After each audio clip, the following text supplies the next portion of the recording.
Et si pour la première fois de l'histoire contemporaine, ce n'était plus l'Afrique la proie, mais le chasseur?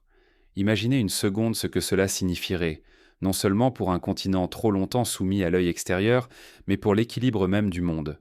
Imaginez, ce ne sont plus les villages africains, ni les marchés, ni les réseaux sociaux du continent qui sont épiés, mais bien les grandes puissances étrangères, piégées à leur tour, exposées sans le savoir, en direct.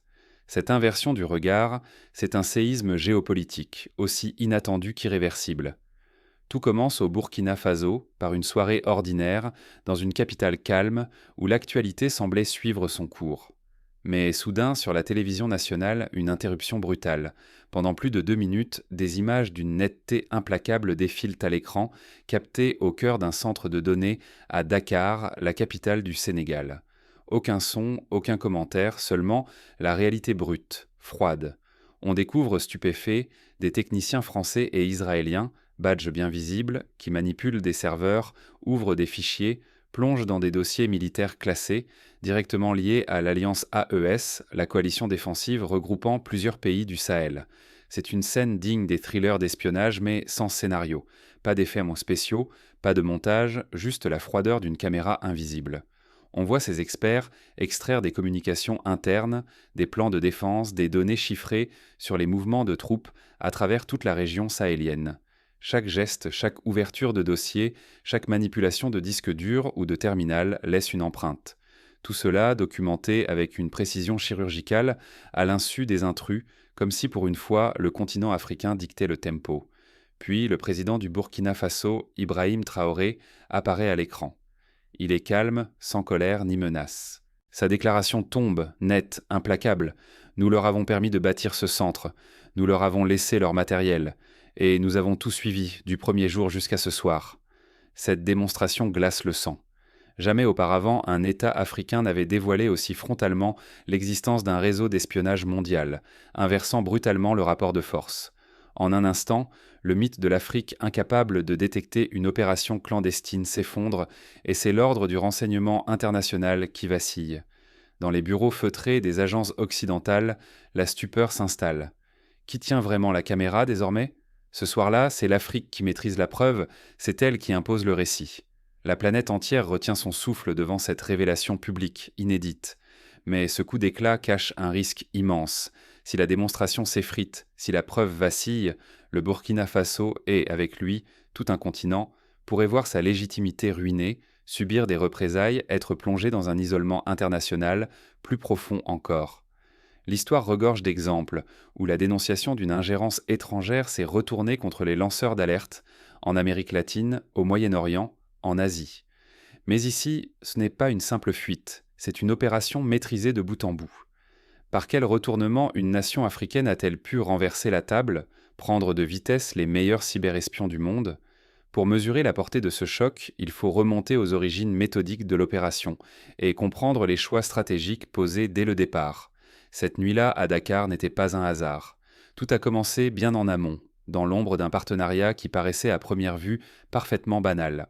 Cela rappelle d'ailleurs les grandes opérations de la guerre froide, où derrière chaque projet technologique se cachaient souvent des ambitions secrètes, à l'image des câbles sous-marins posés dans l'Atlantique, qui ont longtemps servi de relais discret pour l'espionnage américain et soviétique. Dans le cas du Burkina Faso, l'offre franco-émirati semblait taillée sur mesure pour séduire, installer à Dakar un centre de données régional, véritable vitrine numérique pour l'Alliance des États du Sahel. Serveur de dernière génération, stockage cloud illimité, connexion satellite sécurisée, chiffrement sophistiqué. Sur le papier, c'était l'occasion d'un bond technologique spectaculaire pour l'AES. L'Afrique, trop souvent considérée comme en retard dans la course numérique, avait là la possibilité de franchir une étape décisive. Pourtant, derrière ce prestige, les clauses annexes du contrat en disaient et long. Les clés techniques devaient en rester entre les mains de contractants français. La sécurité prétendument indépendante, confiée à des consultants israéliens dont l'anonymat couvrait une expertise forgée dans l'ombre de grandes agences de renseignement. Chaque badge, chaque audit, chaque routine pouvait sembler anodin, mais une vigilance de tous les instants s'imposait. La moindre ouverture, la plus infime faille, pouvait sonner le glas de la souveraineté numérique. Face à ce cadeau empoisonné, le Burkina Faso a refusé de céder à la facilité. Le président Traoré, lucide, a tout accepté, mais à une condition non négociable, la souveraineté technique totale. Aucun composant, aucune ligne de code, aucune donnée ne pouvait sortir du contrôle direct de l'AES. Nulle porte dérobée, nulle délégation, nulle faille tolérée. Cette exigence rappelle les débats en Europe sur la souveraineté numérique face aux géants américains, mais ici l'enjeu était existentiel. L'équipe technique de l'AES s'est alors enfermée dans un mutisme stratégique, digne des plus grandes opérations de contre-espionnage du XXe siècle.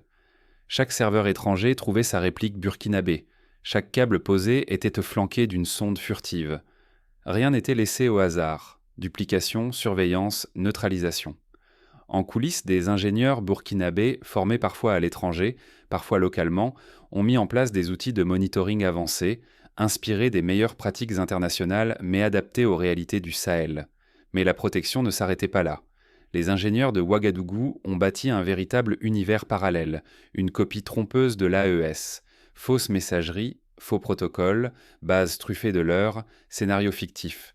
Tout était conçu pour piéger l'intrus. Chaque fichier, chaque échange, chaque permission semblait authentique, mais n'était en réalité qu'un appât savamment placé. Cette stratégie rappelle celle utilisée par les services de renseignement britanniques pendant la Seconde Guerre mondiale avec l'opération Fortitude, qui consistait à créer de faux réseaux militaires pour tromper les nazis sur le débarquement en Normandie. Les espions étrangers, persuadés de percer les secrets de la région, s'égarant dans un labyrinthe de faux indices. Le véritable réseau AES, lui, restait inviolé, tandis que chaque tentative d'intrusion était minutieusement enregistrée. En acceptant l'infrastructure, mais en la piégeant à la racine, le Burkina Faso a fait bien plus que défendre ses données. Il a repoussé la prédation numérique et affirmé la dignité nationale. Il a prouvé que l'intelligence locale, la créativité et la résilience pouvaient l'emporter sur la supériorité technique apparente. À mesure que l'installation avançait, les experts étrangers sur deux s'enfonçaient tête baissée dans la toile invisible tissée par Ouagadougou. Ils étaient convaincus de leur supériorité, tout comme les espions britanniques du réseau Cambridge 5, persuadés d'agir impunément au cœur des institutions britanniques pendant plusieurs décennies. Mais ici, le renversement de perspective est total. Ce sont les surveillants qui sont surveillés, chaque mouvement, chaque connexion, chaque exfiltration de données étant enregistrée, recoupée et archivée. Mais tout bascula le jour où une brèche inattendue ébranla le fragile équilibre. Ce qui n'était d'abord qu'un incident technique, une surcharge sur un serveur, une alerte anodine, révéla l'ampleur de la manipulation et fit basculer l'opération dans une nouvelle dimension. C'est souvent ainsi dans l'histoire, un détail en apparence insignifiant, comme la découverte du câble Zimmermann en 1917, qui précipita l'entrée des États-Unis dans la Première Guerre mondiale, peut faire basculer des dynamiques mondiales. Quand les meilleurs cyberespions pensent avoir tout vu, ils ignorent qu'ils sont, eux, observés au pixel près. Derrière la façade d'une coopération internationale, chaque agent étranger agit, croyant manipuler son environnement à sa guise. Ils installent des backdoors, réclament des privilèges système, mènent des audits qui ne sont en réalité que des explorations clandestines. Mais à chaque étape, ils sont piégés, comme dans ces légendaires parties d'échecs où un joueur croit dominer avant de se rendre compte qu'il a été mis en échec et mate dès le début. Les premiers jours, ils procèdent à des scans passifs, fouillent les déploiements militaires, exfiltrent des téraoctets de données sensibles. Toutes les opérations semblent être des succès, mais rien n'est au réel. Les intrus explorent un décor, un réseau fantôme où chaque fichier volé a été stratégiquement placé pour piéger. C'est l'équivalent numérique d'un champ de mines où chaque pas, chaque mouvement est anticipé. Les Israéliens installent des portes dérobées, pensant ouvrir des accès secrets. Les informaticiens français réclament des privilèges profonds, prétextant des besoins techniques. À chaque requête, leurs véritables intentions percent, alimentant un dossier qui se construit contre eux. Comme dans l'opération Mincemeat en 1943, où un faux cadavre porteur de fausses informations fut utilisé pour tromper la Wehrmacht, chaque action des espions étrangers les enfonce un peu plus dans le piège. Rien n'échappe à la vigilance burkinabé. Chaque clic, chaque connexion, chaque extraction laisse une trace, enregistrée, recoupée, archivée. Les analystes du Burkina Faso surveillent en temps réel grâce à des outils inspirés de la surveillance SIGINT, Signal Intelligence, développée par la NSA et d'autres agences de renseignement. Ils accumulent des preuves irréfutables. Journaux IP, vidéos, captures audio, visages identifiés grâce à la reconnaissance faciale, messages chiffrés interceptés et décryptés. Même les gestes, les mimiques, les habitudes de chaque opérateur sont scrutés et consignés dans une base de données sécurisée. Alerter trop tôt serait une erreur fatale. Aucun signal, aucun soupçon ne doit filtrer. Le piège doit être parfait, impossible à nier. Si la collecte échoue ou si un agent prend peur, tout s'effondre et l'opération tourne à la débâcle. Il faut attendre que la chaîne entière de l'espionnage soit exposée, que la preuve soit totale et irréfutable. C'est le dilemme classique du contre-espionnage. Faut-il agir vite, au risque de perdre l'avantage, ou attendre, au risque d'être soi-même compromis? Peu à peu se dessine la cartographie d'une ingérence organisée. Chaque acteur, chaque méthode, chaque complicité. Un puzzle numérique se reconstitue, minute par minute, geste après geste. Ce niveau de détail ne laisse aucun doute. L'infiltration est massive, structurée, planifiée de longue date. Il rappelle les grandes affaires d'espionnage du passé, comme l'affaire Farewell en France ou l'opération Venona aux États-Unis. Mais une question cruciale demeure. Que faire de ce trésor de preuves? Vengeance discrète? Plainte officielle auprès des instances internationales? Ou une riposte capable de bouleverser l'équilibre mondial en exposant publiquement la réalité de l'espionnage systémique contre le continent? L'heure du choix approche. Ce qui sera révélé changera à jamais la place de l'Afrique sur l'échiquier numérique mondial. C'est un moment de vérité, semblable à la publication des Pentagon Papers aux États-Unis en 1971, qui a bouleversé la perception de la guerre du Vietnam. La riposte n'est pas militaire. Elle surgit d'un écran, la vérité mise à nu, impossible à bâillonner. En moins de 2 minutes, des images tournées dans le centre de données de Dakar font irruption sur tous les continents. L'effet est foudroyant. Les gouvernements occidentaux, dépassés, publiant des communiqués maladroits, multipliant les dénégations et parlant de simples incidents techniques. Mais la bataille ne se joue plus dans l'ombre. L'arsenal numérique explose, une pluie de fausses informations, des deepfakes inondant les réseaux, des rumeurs savamment orchestrées pour discréditer l'alliance des États du Sahel et le président Traoré. Certains médias internationaux, influencés, diffusent des versions trafiquées de la vidéo. Visages floutés, documents modifiés, sens déformés. On assiste à une guerre de l'information, comparable à ce que la Russie et l'Ukraine vivent sur les réseaux sociaux depuis 2022. Pourtant, face à cette marée de doutes, la contre-attaque africaine prend forme. Un portail public de vérification, ancré sur la blockchain, ouvre l'accès. Chaque séquence brute, chaque horodatage, chaque donnée peut être contrôlée par des laboratoires indépendants. Des universitaires du Sud, du Brésil à l'Inde, d'Afrique du Sud au Nigeria, certifient formellement chaque preuve. Cette transparence radicale rappelle celle du site Wikileaks à ses débuts, mais appliquée au service de la souveraineté d'un continent. L'évidence devient impossible à nier. Les premiers médias globaux changent de ton. Les débats s'enflamment. La transparence garantie par des outils techniques africains force à réécrire les récits. La crédibilité bascule. L'Afrique n'est plus spectatrice mais arbitre de la vérité numérique. Les chaînes d'information en continu, autrefois promptes à relayer les versions officielles occidentales, sont contraintes d'inviter des experts africains, de traduire des documents techniques, de reconnaître l'expertise locale. Sur le continent, la secousse est immédiate. Dans les parlements africains, des sessions d'urgence sont déclenchées. Des audits internes mobilisent le Sénégal, le Mali, le Tchad. Plusieurs contrats technologiques signés avec des sociétés étrangères sont suspendus. Certains réclament l'adoption immédiate des protocoles de sécurité de l'AES. À Madagascar, une commission parlementaire spéciale est créée pour examiner les risques d'espionnage sur les infrastructures nationales. En Côte d'Ivoire, des milliers de citoyens signent une pétition pour exiger la transparence totale sur les contrats numériques. Pour la première fois, un précédent est posé. L'Afrique démontre qu'elle peut concevoir, défendre et certifier ses propres infrastructures numériques. Les grandes puissances réalisent que le continent n'est plus un simple terrain d'expérimentation, mais un acteur innovant, capable d'imposer de nouveaux standards internationaux. La situation fait écho à la révolution mobile du début des années 2010, où l'Afrique, partie de loin, a su inventer des systèmes de paiement mobile comme M-Pesa, qui inspirent désormais l'Europe et l'Asie. Le risque était colossal. Sans cette maîtrise, l'Afrique aurait pu être isolée, soupçonnée ou accusée de manipulation.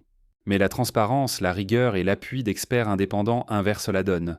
Ce qui aurait pu enterrer la souveraineté africaine la hisse, au contraire, sur le devant de la scène globale. C'est un renversement de perspective comparable à la victoire du Japon sur la Russie en 1905, première fois qu'un pays asiatique battait une puissance européenne moderne. La tempête ne faiblit pas, mais un nouvel équilibre s'installe. Alors que les regards se tournent vers le continent, chacun retient son souffle. Quel sera le prochain coup de théâtre ? Les marchés financiers s'interrogent, les opérateurs télécoms réévaluent leur stratégie, les diplomates multiplient les consultations secrètes. Au lieu de l'humiliation, l'Afrique devient pionnière, elle forge ses propres standards de cybersécurité et les partage avec le monde. Ce que beaucoup jugeaient naguère comme un talon d'Achille se transforme en force collective. Le choc de la révélation à Dakar inaugure une métamorphose profonde, irréversible. Déjà, des start-up africaines proposent leurs solutions sur le marché européen. Des universités occidentales cherchent à signer des accords de coopération. Dès les premiers jours, le Burkina Faso propose le pacte souverain des données, un cadre inédit pour assurer la maîtrise absolue des infrastructures numériques africaines. Rédigé collectivement, ce texte pose des piliers forts: stockage local, contrôle du cloud, chiffrement souverain, audit systématique de chaque flux critique. Les débats sont intenses. Certains gouvernements s'inquiètent d'un potentiel isolement, mais la majorité s'engage sans réserve. Il ne s'agit plus seulement de technologie, mais d'un choix de société, d'un pari sur la dignité et la confiance. Sous la pression populaire, l'Union africaine convoque une session exceptionnelle. Plus de 50 pays sont représentés. Ingénieurs, militants du logiciel libre, chefs d'entreprise, responsables militaires débattent d'une voie nouvelle. Un consensus s'impose: l'Afrique ne sera plus jamais le terrain d'essai des autres, mais l'architecte de ses propres défenses. Comme lors de la conférence de Bandung en 1955, où les pays du Sud ont affirmé leur volonté de non-alignement, c'est une affirmation collective de souveraineté. En moins d'un mois, une douzaine d'États ratifient officiellement le pacte. Cette mobilisation fulgurante déconcerte les observateurs. Mais c'est le Burkina Faso qui frappe le plus fort. Il publie l'intégralité du code source de son système national. Premier État africain à inviter la planète à examiner et renforcer ses défenses, il prouve que la transparence peut être un levier de puissance. Cette audace rappelle l'ouverture du CERN dans les années 90, ou la publication du code de Linux, qui ont bouleversé l'écosystème technologique mondial. Cette inspiration donne naissance à la CCDA, la Conférence continentale de défense numérique. Experts, parlementaires, acteurs privés y élaborent une doctrine inédite: souveraineté, interopérabilité africaine, audit extérieur obligatoire pour tout opérateur étranger. Désormais, aucune entreprise n'accède impunément aux données africaines. Algorithmes ouverts, systèmes exposés à des contrôles indépendants deviennent la norme. Les grandes entreprises américaines et chinoises doivent adapter leurs pratiques, sous peine d'être exclues du marché continental. L'ouverture dépasse la technologie. Elle touche l'humain. Un vaste plan de formation démarre, appuyé par des bourses pour une nouvelle génération d'ingénieurs, cryptologues et juristes en cybersécurité dans chaque région du continent. Les universités ajustent leur cursus. À Abidjan, un master en sécurité des systèmes d'information attire déjà des centaines de candidats. À Addis Abeba, un centre de simulation cyber organise des exercices conjoints entre plusieurs pays membres. À Kigali, une start-up développe un pare-feu open source déjà testé en Asie du Sud-Est. Ailleurs, le basculement africain intrigue. Au Brésil, en Argentine, en Inde, au Pakistan, en Indonésie, le modèle Ouagadougou suscite l'admiration. Les premiers protocoles de partage intercontinental voient le jour. Déjà, des délégations étrangères viennent s'inspirer et réformer leur propre réseau. À l'ONU, une résolution sur la souveraineté numérique portée par l'Afrique rassemble 70 voix. Pourtant, le danger guette. Anciennes puissances économiques imposent sanctions, restreignent les transferts technologiques, accentuant la pression diplomatique. Certains annoncent l'échec du continent ou son isolement commercial. Mais la solidarité Sud-Sud s'affirme. Mutualisation des moyens, partage d'expertise, accès coordonné à de nouveaux marchés.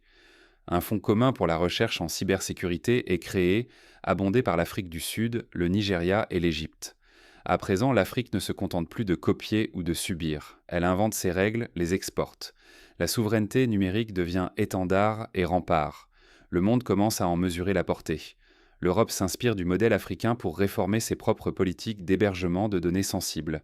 Les États-Unis envoient une délégation spéciale pour négocier un accord de coopération technologique. Mais cette révolution numérique soulève de nouveaux défis. La vigilance redouble car les menaces évoluent. Le prochain choc s'annonce imprévisible, à la hauteur des ambitions africaines. La formation continue, les investissements s'accélèrent, la coopération régionale s'approfondit. Les cyberattaques deviennent plus subtiles, mais la capacité de réponse s'accroît. L'Afrique ne s'est pas contentée de protéger ses données. Elle a affirmé son droit fondamental à décider, à être reconnue et respectée. Ce que nous venons de vivre dépasse la simple révélation d'une intrusion. C'est une déclaration puissante au monde entier. L'Afrique ne subit plus la technologie, elle la maîtrise et la transforme. En déjouant un réseau international d'espionnage, le Burkina Faso et ses alliés de l'alliance AES ont envoyé un signal fort à la planète entière. Un signal qui résonne à Bamako, à Dakar, à Lagos, mais aussi à Pékin, à Washington, à Moscou. Pour la première fois, ce continent qu'on disait vulnérable a pris l'initiative. Le piège ne s'est pas refermé sur ses propres institutions, mais sur ceux qui agissaient dans l'ombre, désormais exposés à la lumière du jour. Cette opération n'a pas simplement protégé des secrets militaires, elle a inauguré une ère nouvelle où chaque nation africaine peut et doit écrire sa propre histoire numérique. L'enjeu est bien plus vaste que la cybersécurité. Il s'agit désormais de souveraineté. Souveraineté sur nos serveurs, nos données, nos trajectoires technologiques. Refuser d'entrer dans cette dynamique, c'est laisser d'autres écrire, manipuler et vendre notre avenir à notre place. Aujourd'hui, des milliards d'euros, la stabilité de nos États, la confiance de nos populations et le rayonnement de notre continent sont en jeu. Ce n'est plus une affaire d'élite, mais de survie collective.